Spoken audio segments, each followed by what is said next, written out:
नमस्कार शेतकरी बांधवांनो, मी तन्मय गणेश कुमार कांबळे, राहणार हनुमंतगाव, तालुका वैजापूर, जिल्हा छत्रपती संभाजीनगर।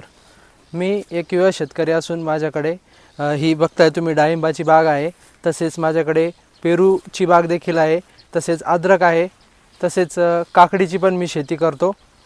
अशा या सर्व प्रकारचे शेतीतील पिकं मी करत असतो। ते आमच्या भागातील भरपूर सारे शेतकरी डाळिंबाची तसेच पेरूची देखील शेती करत आहे, पण ह्या पिकांमध्ये खर्च इतका वाढत चालला आहे की त्याचं मॅनेजमेंट करणं अवघड जात आहे। ह्या कारणास्तव आता आम्ही थोडंसं जैविक शेतीकडे वळायचं थोडंसं वाटचाल चालू केली आणि बऱ्यापैकी आम्ही त्याच्यात यशस्वी होतोय, थोडं शिकतोय नवीन। शेतीमध्ये सध्या होत असलेला हवामानाचा, निसर्गाचा बदल, त्याच्यामुळे देखील आपल्याला शेतीमध्ये खूप साऱ्या समस्यांना सामोरं जावं लागू राहिलं।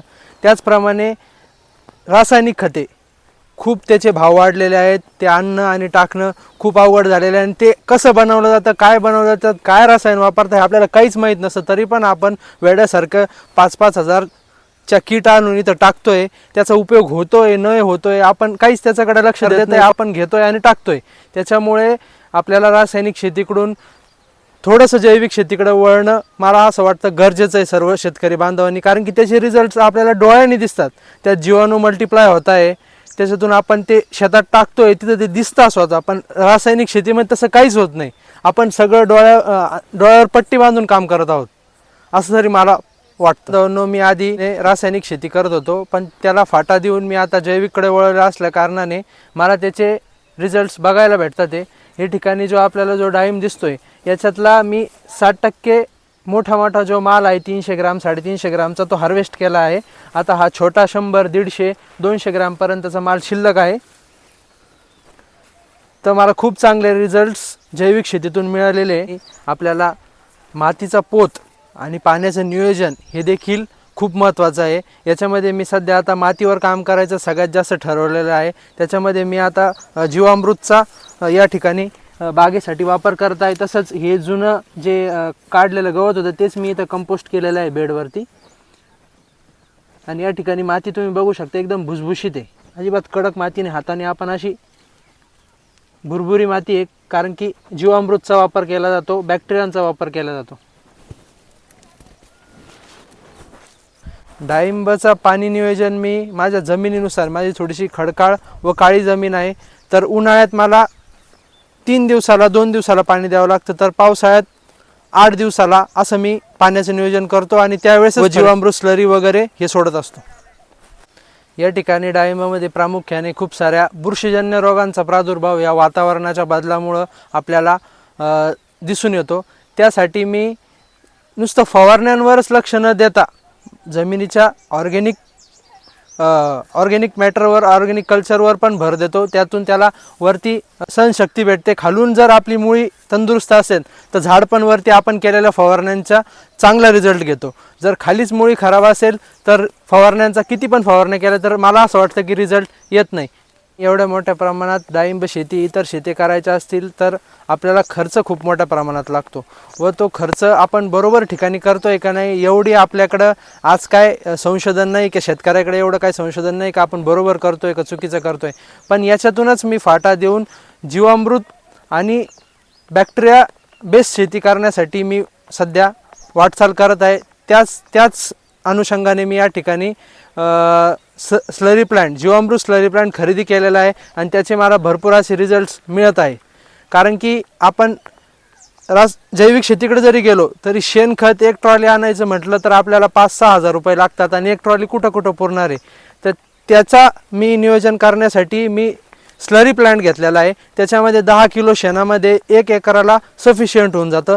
तो मी तुम्हाला आता पुढच्या याच्यात दाखवतो। हा दीपज्योती फॅबकॉनचा जीवामृत स्लरी प्लांट घेतलेला आहे। याची कॅपॅसिटी 600 लिटरची आहे। मी याच्यामध्ये गाईचं शेण, गूळ, गोमूत्र तसेच डाळीचे पीठ हे सगळे याच्यामध्ये मिक्स करतो आणि याचा शेतामध्ये वापर करतो। रोज सकाळ संध्याकाळ हे फिरवतो। याच्यामध्ये ज्यावेळेस आपण सगळं मॅन्युअर मिक्स करतो ते एकजीव होण्यासाठी सकाळ संध्याकाळ 2 वेळेस याला फक्त फिरवायची गरज पडते। त्यानंतरनं 3 ते 4 दिवसामध्ये एकदम क्वालिटीची स्लरी याच्यामध्ये तयार होते की जी आपण डायरेक्ट ड्रिपद्वारे सोडू शकतो। या ठिकाणी या फिल्टरसाठी डबल फिल्टर, हा जो जीवामृत फिल्टर आहे हा डबल फिल्टरचा आहे। या ठिकाणी आपण या इथनं बाहेर स्लरी काढू शकतो। हे बघा, या पण याच्यातून काढू शकतो, एका वेळेस एक यूज करू शकतो किंवा दोन्ही पण यूज करू शकतो। याने काय होतं, या फिल्टरमुळं ही स्लरी डायरेक्ट आपण टाकीमध्ये टाकून ड्रिपने देऊ शकतो। हे बघा, एकदम पाण्यासारखी स्लरी बाहेर निघते। याच्यामुळे काय होते, ड्रिपमध्ये कुठल्याही प्रकारे चोकअप होत नाही। ही स्लरी आपण डायरेक्ट टाकीतून ड्रिपद्वारे देऊ शकतो।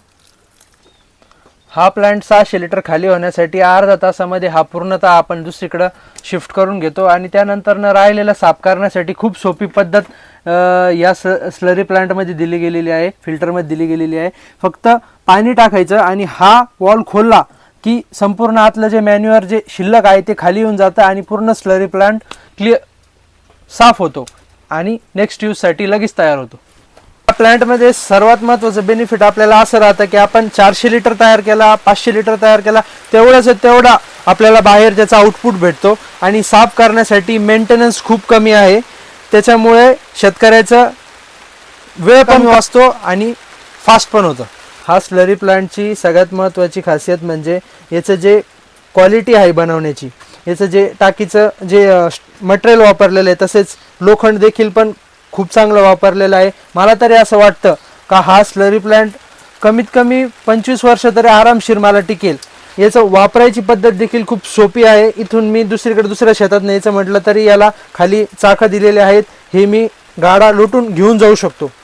माझ्याकडे जो पहिला स्लरी प्लांट होता ना, त्या प्लांटमधनं 100% स्लरी तयार झाल्याच्या नंतरनं शेण बाहेर निघत नव्हतं, पण ह्या प्लांटमध्ये तसं काही होत नाही। या प्लांटमध्ये हा फ्लश वॉल दिलेला असल्या कारणाने, फिल्टर उच्च दर्जाचे असल्या कारणाने पूर्णतः खाली स्लरी निघून जाते आणि राहिलेलं जे शेण वरती राहतं ते पाणी टाकून आपण ह्या फ्लश वॉलद्वारे बाहेर काढू शकतो। त्यामुळे काय होतं की जी पुढचं जे स्लरी आपल्याला बनवायची आहे, परत नवीन जी त्याच्यात बनवण्यासाठी तयार करण्यासाठी टाकायची आहे, त्याच्यामध्ये पहिले काही अंश न राहता परत प्रॉपर प्युअर क्वालिटीची स्लरी त्यामुळे तयार होते। जीवामृत स्लरी सोबत इतर बाकीच्या बॅक्टेरियांचा देखील शेतीमध्ये मोठ्या प्रमाणात वापर करत आहे। या ठिकाणी मी सध्या पॅसिलोमायसिस या जीवाणूंची निर्मिती या ठिकाणी मी करत आहेत।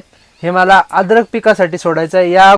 मी या ठिकाणी वेस्ट डिकम्पोजर, ट्रायकोडर्मा, सुडोमोनस या देखील जीवाणूंचा मी शेतीमध्ये वापर करतो। त्याचप्रमाणे या जीवाणू बनवण्यासाठी सर्वात महत्त्वाचं म्हणजे आपल्याला सावली पाहिजे। जीवामृत प्लांटसाठी देखील चांगली बॅच निर्माण करण्यासाठी किंवा इतर बॅक्टेरिया देखील चांगल्या काउंटनी मल्टिप्लाय होण्यासाठी आपल्याला सावलीची अत्यंत गरज आहे। त्यासाठी मी इथं छोटंसं शेड तयार केलेलं आहे। शेतकरी बांधवांनी देखील उन्हात किंवा इतर बाहेर स्लरी किंवा बॅक्टेरिया तयार करू नये, 100% सावलीखाली किंवा एखाद्या छताखाली किंवा झाडाखाली आपण बॅक्टेरिया तयार करावा असं मी त्यांना सजेस्ट करतो। या ठिकाणी ही माझी पेरूची बाग आहे, 1 वर्षाची बाग आहे आणि हा तैवान पिंक व्हरायटीचा पेरू आहे। 1 वर्षापूर्वी मी याची लागवड केली होती आणि सध्या याच्यावरती मी 4 ते 5 जीवामृत स्लरीचे ॲप्लिकेशन्स केलेले आहे, त्यामुळे मला खूप चांगला असा रिझल्ट भेटलेला आहे। यामध्ये मी कुठल्याही प्रकारची छाटणी न करता एका एकरामध्ये माझा 52,000 फोम बसलेला आहे आणि अजून पण या ठिकाणी फोम बसू शकतो कुठल्याही प्रकारची छाटणी न करता। उत्कृष्ट प्रकारचा आता या ठिकाणी पेरू तयार होत आहे, या ठिकाणी तुम्हाला दिसेल।